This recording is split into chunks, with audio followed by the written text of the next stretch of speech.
Durante 24 temporadas millones de personas crearon un ritual en torno a los sábados por la noche, sentándose semana tras semana para ver a un veterinario holandés, fornido de acento grueso y botas de trabajo desgastadas, enfrentarse a situaciones que les hacían estremecerse y maravillarse a partes iguales.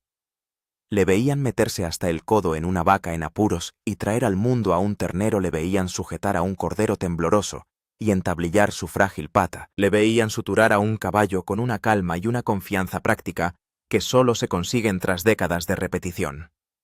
Para los espectadores aquello resultaba crudo, real y casi heroico, el tipo de trabajo que vive en algún lugar entre la dureza y la compasión. Le llamaban increíble, y la cadena se apoyó en esa imagen reforzándola una y otra vez, hasta que se hizo inseparable del propio hombre. Su hijo construyó un programa de televisión entero en torno a esa idea, un programa que no solo duró 1 o 2 temporadas, sino que se extendió a lo largo de 13 años, convirtiendo una consulta veterinaria rural en un fenómeno mundial y transformando a toda una familia en nombres muy conocidos. Pero mientras las cámaras enmarcaban una historia de dedicación, humildad y servicio incansable, algo más allá de ese marco existía. Era más silencioso, menos cómodo y mucho más complicado, una realidad que el programa rara vez afrontaba directamente y que muchos fans nunca entendieron del todo o prefirieron no ver, porque detrás del apretón de manos familiar, detrás del marcado acento holandés y de la filosofía tranquilizadora de que una atención asequible no tenía por qué significar una atención de calidad inferior, había conclusiones que contaban una historia muy diferente. El estado de Michigan dictaminó que había sido negligente. Luego, volvió a dictaminar en su contra, y esa segunda sentencia tenía un peso que no podía dejarse de lado. Compañeros veterinarios, gente de su propia profesión, no solo no estaban de acuerdo con sus métodos, sino que los condenaban calificándolos de espantosos, atroces, incluso vergonzosos para los estándares que ellos creían que debían definir la medicina veterinaria. Hubo casos que se quedaron en detalles incómodos.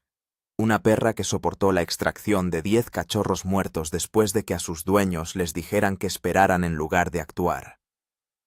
Otro procedimiento llevado a cabo en una mesa desnuda, la sangre limpiada con toallas de papel, los instrumentos manipulados en condiciones que, según los críticos, estaban muy por debajo de la práctica médica aceptable. Estos momentos contrastaban fuertemente con la imagen presentada en televisión, pero incluso cuando salieron a la luz, el programa continuó. La audiencia creció, y el hombre en el centro de todo siguió apareciendo para trabajar sin cambios en su enfoque, sin disculpas en su filosofía. Esta es la historia completa del Dr. Jan Paul. No solo la versión editada para televisión, sino la realidad más profunda y compleja que existió junto a ella.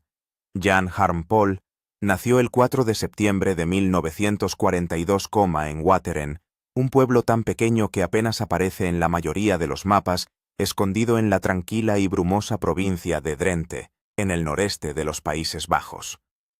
Era el menor de 6 hermanos criados en una granja lechera, en un paisaje definido por turberas, molinos de viento y largas extensiones de cielo gris. Era un lugar donde la vida se movía según los ritmos de la tierra, donde la supervivencia dependía de entender a los animales, no como compañeros, sino como socios esenciales en la existencia diaria. Desde el principio, el mundo de Jan estuvo lleno de animales: vacas, ovejas, cerdos, gallinas, gansos, pavos, conejos, perros y los imponentes caballos frisones, cuyas largas crines rozaban el suelo. A los 12 años, ya participaba en el trabajo que sostenía a su familia, ayudando a parir una camada de lechones en la penumbra de un establo, arrodillado sobre la paja, guiado más por el instinto que por la instrucción. Más tarde diría que ese momento lo definió todo, que fue entonces cuando comprendió lo que quería que fuera su vida. Nació en un mundo marcado por la Segunda Guerra Mundial, en un país bajo ocupación, en una familia que conoció la escasez de primera mano. Esa temprana exposición a la penuria y la resistencia dejó una marca que nunca se desvaneció, moldeando no solo su forma de ver a los animales, sino la forma en que enfocaba el cuidado en sí mismo. La eficiencia, la practicidad y la supervivencia no eran ideas abstractas, eran necesidades.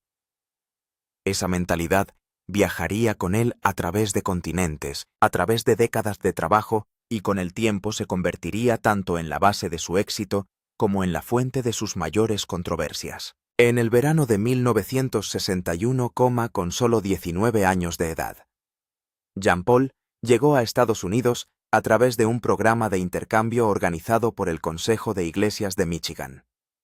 Bajó de un avión en el aeropuerto metropolitano de Detroit y entró en un mundo completamente distinto, aunque extrañamente familiar. Se alojó con la familia Dalrymple en Mayville, Michigan, una pequeña comunidad agrícola donde la vida giraba en torno a la tierra y el ganado, muy parecida al hogar que había dejado atrás. La familia tenía una hija de su edad, Diane, cuya serena firmeza equilibraba la energía expresiva de él. Donde él estaba animado, ella estaba tranquila y le miraba con una especie de paciente curiosidad que poco a poco se fue convirtiendo en algo más. Durante ese año asistió al Instituto de Mayville, aprendiendo inglés como cuarta lengua después del neerlandés, el alemán y el francés. Encontró en las tierras de cultivo de Michigan un eco de Drenthe no idéntico, pero lo bastante cercano como para sentirlo como un reconocimiento y no como un desplazamiento. Cuando terminó el año de intercambio, regresó a los Países Bajos para continuar sus estudios en la Universidad de Utrecht, uno de los programas de veterinaria más respetados de Europa. Pero la conexión que había formado no se desvaneció con la distancia. Él y Diane empezaron a escribirse cartas manteniendo un vínculo a través del Atlántico que se hizo más fuerte con el tiempo. En 1964, cuando él aún estaba en la facultad de veterinaria, Diane viajó a los Países Bajos para cuidar de su padre que se estaba muriendo de cáncer de huesos. Ese acto transformó su relación de algo esperanzador en algo permanente. Se casaron en Mayville, Michigan, en 1967. Diane pasó un tiempo enseñando en una escuela primaria de los Países Bajos mientras Jan completaba sus estudios graduándose en 1970 como veterinario y dominando 4 idiomas. Pero a pesar de su formación y oportunidades europeas, su camino le llevó de vuelta a Michigan, a la tierra de labranza que había llegado a sentir como un segundo hogar. Empezó a trabajar en una consulta establecida en Harbor Beach, Michigan, y pasó casi una década aprendiendo los matices de la agricultura rural estadounidense, comprendiendo no solo a los animales, sino también a las personas que dependían de ellos. Entonces, en 1981, a la edad de 38, tomó la decisión que definiría su vida. Él y Diane se trasladaron a Weidman, una pequeña comunidad del centro de Michigan, y abrieron su propia consulta, Paul Veterinary Services, que funcionaba en su casa. En aquella época, no había televisión ni marca ni reconocimiento más amplio. Solo había un camión, un juego de herramientas y una filosofía formada por décadas de experiencia y una infancia arraigada en la necesidad. Construyó su práctica lentamente, luego de forma constante, y más allá de lo que él o Diane podrían haber previsto. Los granjeros confiaban en él porque aparecía cuando importaba en mitad de la noche con mal tiempo, cuando la vida de un animal significaba la diferencia entre la estabilidad y la pérdida. Se dio a conocer como el veterinario que se negaba a hacer elegir a la gente entre sus animales y su supervivencia económica. Mantenía sus precios bajos, viajaba a las granjas, en lugar de obligar a los clientes a recorrer largas distancias, y trabajaba muchas horas sin dudarlo. Con el tiempo, él y Diane construyeron no solo un negocio, sino una vida adoptando a 3 hijos, Charles, Kathy y Diane Jr., e integrándose profundamente en la comunidad. Para cuando Charles se graduó en la Universidad de Miami y pasó un tiempo trabajando en Hollywood, el bufete había crecido hasta atender a más de 20.000 clientes. Jan rondaba los 60 con casi 4 décadas de experiencia a sus espaldas. Lo que le hacía convincente ante las cámaras era también lo que le hacía complejo en la realidad, era exactamente quien aparentaba ser sin filtros, coherente e inquebrantable en sus creencias. Cuando Charles propuso por primera vez la idea de convertir la obra de su padre en un programa de televisión en torno al 2004, la reacción de Jan fue escéptica, casi desdeñosa. Se preguntaba por qué alguien querría verlo, insistiendo en que, de hacerse, tendría que ser a su manera sin concesiones. Predijo críticas, dio por sentado que el público no estaría interesado y subestimó el atractivo de la autenticidad en un mundo saturado de narrativas pulidas. En eso se equivocaba. El increíble Dr. Paul se estrenó en Nat Geo Wild el 29 de octubre de 2000, una vez, comenzando con solo 4 episodios. Pero lo que empezó como un modesto experimento, pronto se convirtió en algo mucho mayor. En su 4ª temporada, el programa estaba batiendo récords de audiencia para la cadena. En enero de 2014, un solo episodio atrajo a 858 millones de espectadores, estableciendo un nuevo hito. En la 7ª temporada el estreno superó 1,1 millón de espectadores, consolidando su lugar como uno de los programas de más éxito en la historia de la cadena. Y a medida que crecía la audiencia, también lo hacía la división entre lo que los espectadores veían y lo que los críticos argumentaban que se estaba pasando por alto, preparando el escenario para una historia que nunca fue tan sencilla como parecía en un principio. Fue la serie no guionizada más vista en la historia de la cadena. El programa era exactamente por lo que Charles había apostado. Un hombre que era realmente bueno en algo difícil, haciéndolo sin pretensiones en una comunidad que lo necesitaba, con una esposa que llevaba a su lado más de 40 años, y un acento que hacía que cada consejo agrícola sonara como si lo diera alguien que llevaba haciendo esto desde antes de que existiera la televisión. A la gente le encantó. Le encantó de la misma manera que te encanta algo que parece verdadero cuando gran parte de lo que sale en televisión parece construido. La comunidad veterinaria vio las mismas imágenes y sintió algo totalmente distinto. Desde la primera temporada, los veterinarios licenciados que veían la serie empezaron a hacer llamadas telefónicas y a enviar correos electrónicos a Nat Geo Wild, a la Asociación Americana de Médicos Veterinarios, a las juntas estatales de licencias, unos a otros.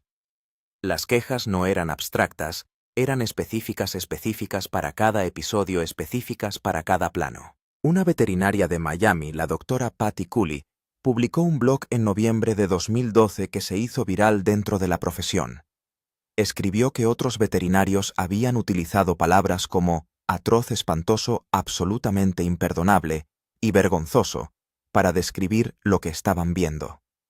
Otra veterinaria, la doctora Debra Lichtenberg, dijo que muchos de sus colegas pensaban que el programa debería haberse llamado El incompetente Dr. Paul. Una veterinaria de Tennessee, llamada doctora Rachel Byron, escribió que estaba horrorizada de que National Geographic Wild apoyara y promoviera públicamente un cuidado tan deficiente de los animales. No se trataba de comentaristas en línea, sino de profesionales licenciados que observaban procedimientos realizados en cámara y describían lo que veían en lenguaje clínico. Sin intubación durante la cirugía, sin atuendo quirúrgico estéril, sin gorro, sin mascarilla, sin bata, sin guantes, estériles, sin monitorización electrónica de las constantes vitales, sin terapia intravenosa, toallas de papel, utilizadas como paños quirúrgicos. Las quejas fueron constantes a lo largo de múltiples episodios, múltiples temporadas, múltiples animales. Y entonces en 2010, antes incluso del estreno de la serie, de hecho, ocurrió algo que acabaría poniendo al Dr. Paul ante una junta disciplinaria estatal, le costaría $500 y pondría su licencia en libertad condicional. Una pointer alemana de pelo corto llamada Mocha se quedó preñada en la primavera del 2010, Sus dueños esperaban que diera a luz hacia el 3 de abril. Cuando no lo hizo hacia el 8 de abril, llamaron a los servicios veterinarios Paul. Les dijeron por teléfono que dejaran que la naturaleza siguiera su curso. Volvieron a llamar. Misma respuesta. El 9 de abril. Mocha tenía una secreción mucosa de color marrón verdoso, señal de que algo iba muy mal, y seguía sin tener cachorros. El 10 de abril, 9 días después de la fecha prevista del parto, la llevaron a la clínica. Un veterinario asociado le hizo una ecografía y no vio ningún movimiento fetal. Se le pidió al Dr. Paul que mirara. Dijo que sí veía movimiento. Dijo que la fecha de parto debía estar mal. Le dijo a la familia que se llevara a Mocha a casa y siguiera esperando. La familia se dirigió directamente a Animal Health Associates de Mount Pleasant para obtener una segunda opinión. Ese veterinario le hizo una ecografía, no vio ningún movimiento, y le practicó una cesárea de urgencia. En el interior de Mocha había 10 cachorros, todos ellos muertos. El veterinario calculó que llevaban muertos al menos 3 o 4 días. La investigación estatal posterior detectó 3 infracciones concretas. Dr. Paul no había leído con precisión el ultrasonido, no tratar adecuadamente al paciente y no mantener registros adecuados. No hay documentación de cualquiera de las llamadas telefónicas, no hay plan de tratamiento por escrito, sin notas de ningún tipo. Firmó una orden de consentimiento en febrero 2012 y pagó una multa de $500. Su licencia fue puesta en libertad condicional. Se le exigió completar la formación continua en mantenimiento de registros, reproducción de pequeños animales y técnicas de ultrasonido. Cuando un servicio de noticias veterinarias le preguntó al respecto, dijo: «Todo lo que encontraron fue negligencia administrativa porque no anotamos todas las llamadas telefónicas». Su propio abogado dijo que si tuviera buenos registros, no estaríamos en esta situación. Las palabras pretendían minimizar, pero 10 cachorros muertos en un perro cuyos dueños habían llamado 3 veces en 9 días no es un problema administrativo sino médico. El programa siguió adelante. Los espectadores siguieron acudiendo. Los índices de audiencia subieron durante la 4ª temporada, la 5ª y la 6ª, y las quejas de la comunidad veterinaria también siguieron acumulándose, porque cada episodio era una nueva exhibición. Hubo un momento concreto que se convirtió en el punto central del segundo gran caso disciplinario, un momento que se emitió por televisión y que vio una veterinaria de Texas que no conocía a la familia Paul ni tenía ningún agravio particular contra ellos, pero que miró lo que estaba viendo y no pudo dejarlo pasar. El paciente se llamaba Mr. Pigglesworth y era un Boston Terrier de 2 años que había sido atropellado por un coche. Sus heridas eran graves, laceraciones profundas, una fractura de pelvis y su ojo derecho se había salido de su órbita, una condición llamada proptosis en la que el globo ocular sobresale más allá del párpado. Los propietarios eran clientes desde hacía mucho tiempo, una pareja llamada Mabel y Lloyd Frisbee.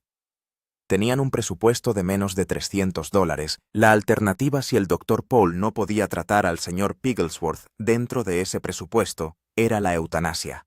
El Dr. Paul operó. Extirpó el ojo dañado, suturó la cuenca cerrada, suturó la laceración de la mejilla y radiografió la pelvis fracturada, que determinó que sanaría por sí sola. El perro sobrevivió. Se recuperó totalmente. Se mire por donde se mire, el animal vivió aquel día gracias a lo que ocurrió en aquella habitación. Pero una veterinaria de Texas llamada Dra. Eden Myers vio el episodio emitido por televisión en 2014 y presentó una queja formal ante el Departamento de Licencias y Asuntos Reguladores de Michigan.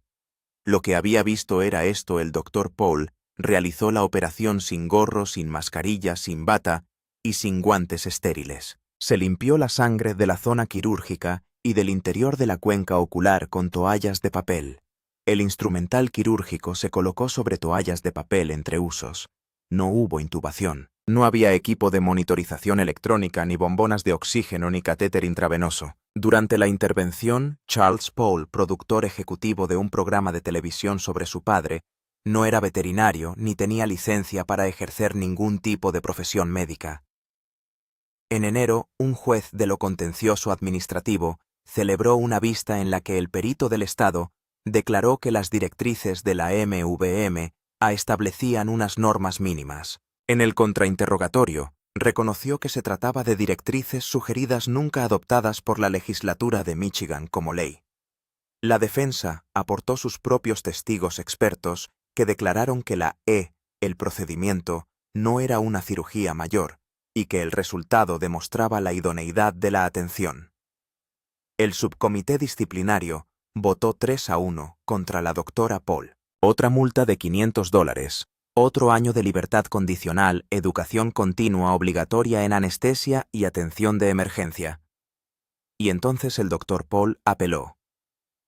El Tribunal de Apelaciones de Michigan anuló la sentencia 3-0 en junio de 2016.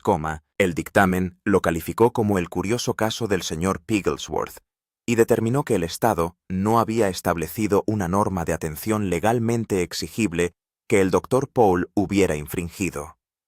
Las directrices sugeridas por la MVM, dijo el tribunal, eran exactamente eso, sugerencias.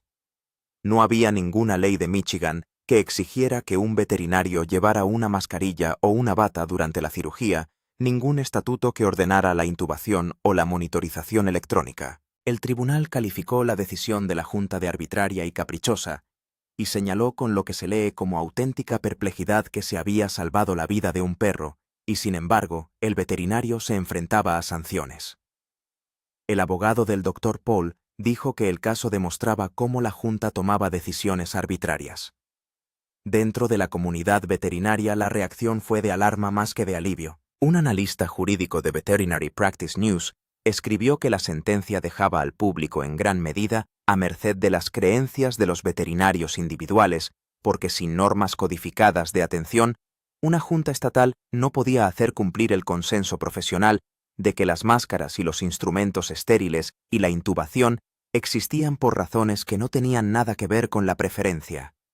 El Dr. Paul había ganado, y lo que esa victoria revelaba sobre la ley era posiblemente más preocupante de lo que había sido la sentencia original en su contra. No ganó la tercera vez. En ambos casos se presentaron denuncias formales.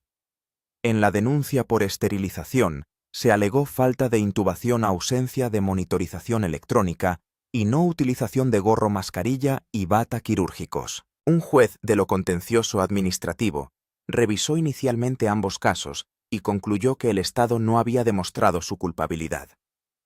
No se recomendaron sanciones, pero Lara, la autoridad estatal que concede las licencias, rechazó parte de las conclusiones del juez e impuso de todos modos la libertad condicional con formación continua obligatoria en una técnica séptica y preparación quirúrgica. El Dr. Paul volvió a apelar esta vez el 19 de diciembre, 2019, un panel de 3 jueces del Tribunal de Apelaciones de Michigan votó en su contra.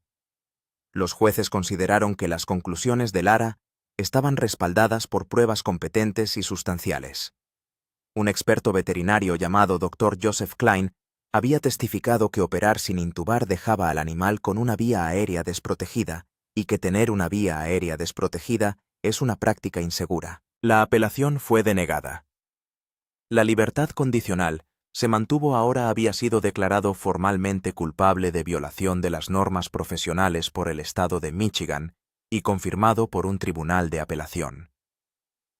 El programa seguía en televisión, él seguía ejerciendo los episodios, se seguían rodando, y la cadena que emitía esos episodios había mantenido a lo largo de los 3 procedimientos que su estrella era un héroe para los animales y las familias del centro de Michigan. La postura pública de Nat Giowild a lo largo de toda la controversia fue coherente e inquebrantable. El Dr. Paul era un veterinario rural muy querido que prestaba sus servicios en una comunidad económicamente deprimida, y las críticas a sus métodos eran en gran medida erróneas. Cuando la primera acción disciplinaria se saldó con 2012, un portavoz de la cadena la describió como una queja administrativa, no como mala praxis o diagnóstico erróneo. Una declaración posterior caracterizó a los críticos como personas que se habían apresurado a juzgar sin comprender realmente el trabajo que había realizado durante años en su comunidad económicamente deprimida, y lo calificó de héroe para muchas personas y animales que necesitaban sus servicios. La red no se equivocaba al afirmar que atendía a una necesidad real. La atención veterinaria rural en el centro de Michigan, como en gran parte de la América rural, era realmente de difícil acceso, realmente cara en relación con lo que las familias campesinas podían permitirse y realmente dependiente de facultativos dispuestos a conducir hasta las granjas a las 2 de la mañana por tarifas que ninguna clínica urbana aceptaría. El Dr. Paul era todo eso. También era al mismo tiempo un hombre que había sido declarado culpable de violar las normas profesionales en 3 ocasiones por el Estado que le concedió la licencia, y una de esas decisiones fue confirmada por un tribunal de apelación. Ambas cosas eran ciertas. La cadena decidió contar una de ellas. La doctora Eden Myers, la veterinaria de Texas, que presentó la denuncia contra el señor Pigglesworth, se convirtió en el centro de algo que no había previsto. Después de que la petición de Change.org, que inició pidiendo a Nat Geo Wild que mostrara prácticas veterinarias aceptables, reuniera más de 3.000 firmas. El equipo jurídico del Dr. Paul le envió una carta de cese y desistimiento alegando difamación. La palabra concreta que objetaban era defraudar. Los analistas jurídicos que revisaron la situación públicamente concluyeron que sus declaraciones constituían casi con toda seguridad una opinión protegida, sobre todo teniendo en cuenta que Paul era una figura pública. No se llegó a presentar ninguna demanda, pero la carta fue lo de menos. La doctora Myers recibió amenazas de muerte. Su correo electrónico fue pirateado. Cientos de mensajes negativos inundaron sus cuentas en las redes sociales. Se puso en contacto con el FBI. Había visto un episodio de televisión, había llegado a la conclusión de que lo que estaba viendo suponía un riesgo para los animales, había presentado la correspondiente denuncia profesional a través del canal adecuado y había acabado temiendo por su seguridad personal. Los seguidores del increíble Dr. Paul, millones de ellos, muchos de ellos el grupo demográfico exacto para el que se diseñó el programa, personas que querían al Dr. Paul de la misma forma que quieres a alguien que te recuerda a tu abuelo, no eran observadores neutrales. Eran protectores de la forma en que las comunidades protegen a las personas que han estado con ellas durante las temporadas de partos y los perros enfermos y los duros inviernos. Su enfado con el Dr. Myers era real y no tenía nada que ver con la técnica quirúrgica estéril. El programa continuó temporada tras temporada. Nuevos veterinarios pasaron por los servicios veterinarios Paul, se unieron al reparto y en varios casos se marcharon en circunstancias que se convirtieron en sus propias historias. La doctora Emily Thomas se incorporó en 2015 como brillante y entusiasta recién salida del programa de veterinaria de la Universidad de Georgia. Duró 4 años. Cuando se marchó en 2019, no lo hizo en silencio. Escribió públicamente sobre los motivos que la habían llevado a abandonar el trabajo, el horario incesante de las guardias, 3 niños pequeños en casa, mientras ella estaba siempre de guardia, nuevos veterinarios que entraban y salían rápidamente, la carga de las guardias recayendo en 2 o 3 personas, sin compensación adicional. El agotamiento en la medicina veterinaria ya era una crisis documentada cuando ella se marchó, y su relato de cómo era realmente el trabajo detrás de las cámaras era diferente del retrato cálidamente iluminado de camaradería rural que se emitía los sábados por la noche. Se trasladó a Virginia y allí construyó una vida más tranquila. Dr. Nicole Arce came later joined in 2018, appeared in her first episode in 2019, had a baby in 2023, and left the practice in February 2024 for Clare Animal Hospital. Dr. Brenda Grettenberger, the longest-serving associate who joined in 1992. After responding to an ad in an AVMA journal and never left, faced her own disciplinary proceeding in 2017 when a dog named Macy died following a dental cleaning at the practice. The Michigan Court of Appeals reversed the finding against Grettenberger in 2025, and Dr. Michelle Sharkey, who had started her career at Paul Veterinary Services before moving on, died on July 30, 2024, at 34 years old in Littleton, Colorado. El Dr. Paul publicó Las circunstancias exactas de su muerte nunca se confirmaron públicamente. Tenía 34 años. El programa en el que había participado brevemente había emitido su último episodio menos de un mes antes de su muerte. Ese episodio final titulado The Grand Finale se emitió el 6 de julio de 2024. La cancelación se había anunciado unas 2 semanas antes, sin ninguna explicación específica por parte de National Geographic. El Dr. Paul Diane y Charles se sentaron juntos y echaron la vista atrás a 24 temporadas, 248 episodios más 13 años de sábados por la noche. El formato de clip show fue una especie de misericordia. Dejó que el final respirara como una celebración más que como un alegato final. En las semanas siguientes, las comunidades de fans lloraron con una sinceridad difícil de burlar. Personas que habían visto la serie durante una década escribieron cosas como «Estoy tan deprimido» en las secciones de comentarios. Algunos de ellos localizaron a Chip y Joanna Gaines de Magnolia Network y les preguntaron si la retomarían. La serie había significado algo real para las personas que la veían, y la pérdida era real incluso si las razones por las que terminó eran más complicadas de lo que cualquiera de ellos quería sentarse. No hubo razón oficial. La cadena no dijo nada específico. Las cifras de audiencia contaban su propia historia de 1,1 millones de espectadores en el punto álgido a 231.000. En la última temporada, un descenso de casi el 80% en los últimos años del programa. Ninguna gran serie no guionizada sobrevive indefinidamente a ese tipo de erosión. La polémica, los hallazgos disciplinarios, la rotación del reparto. Los años, todo había contribuido a algo que finalmente se convirtió en una suave pendiente descendente que terminó un sábado de julio por la noche. Lo que quedaba era el hombre mismo.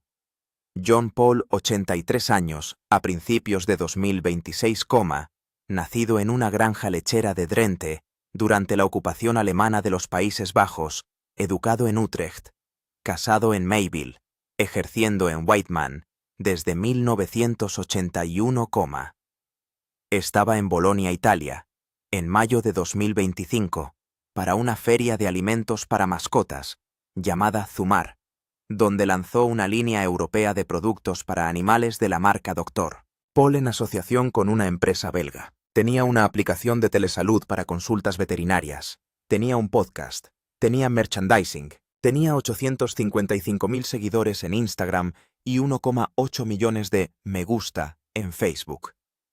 Su hijo Charles dirigía la parte empresarial de todo ello desde detrás del título de CEO de Dachshund Brands. El propio Dr. Paul había escrito un libro Nunca des la espalda a una vaca Angus, Mi vida como veterinario rural, escrito en coautoría con David Fisher, y publicado en 2014 como un bestseller del New York Times, la historia de todo lo que le había llevado a todo. Seguía viendo pacientes. Había dicho más de una vez que no tenía planes de jubilarse. Tenía un poco de artritis en una pierna. Seguía yendo a las granjas. Seguía apareciendo. Hay una versión de esta historia que es puramente negligencia sobre un hombre cuyos métodos fueron considerados deficientes por el Estado, que le concedió la licencia, cuyas prácticas fueron condenadas por profesionales que miraron las mismas imágenes que millones de espectadores ordinarios amaban y vieron algo totalmente diferente, cuyo espectáculo terminó en medio de una larga cola de controversias que nunca desaparecieron del todo. Esa versión es exacta, está documentada. Las medidas disciplinarias son reales. Los expedientes judiciales son reales. Los 10 cachorros muertos y las toallitas de papel y el equipo de vigilancia ausente son todos reales. Pero hay otra versión que también es exacta, que es la versión de un hombre que pasó más de 50 años apareciendo en el frío y la oscuridad para las familias que no podían permitirse el lujo de perder un animal que operó a un Boston Terrier, que de otro modo habría sido sometido a eutanasia por menos de $300 y salvó su vida, que se formó en una tradición y un contexto que dio forma a su comprensión de lo que era la medicina veterinaria y que, cualquiera que sea el expediente disciplinario, dio resultados en una comunidad que habría sido peor sin él. La tragedia del Dr. Paul no es que fue expuesto como un fraude, no era un fraude. La tragedia es más silenciosa que eso y más duradera. Es la brecha entre la imagen y el registro. Son los aficionados a los que nunca se les contó nada, la comunidad profesional a la que se ignoró, los animales que no tuvieron nada que decir, y el hombre en el centro de todo, terco, acentuado, genuinamente capaz, genuinamente defectuoso, que seguía presentándose a trabajar cada mañana como si nada de eso hubiera sucedido, y nada de eso necesitara ser explicado.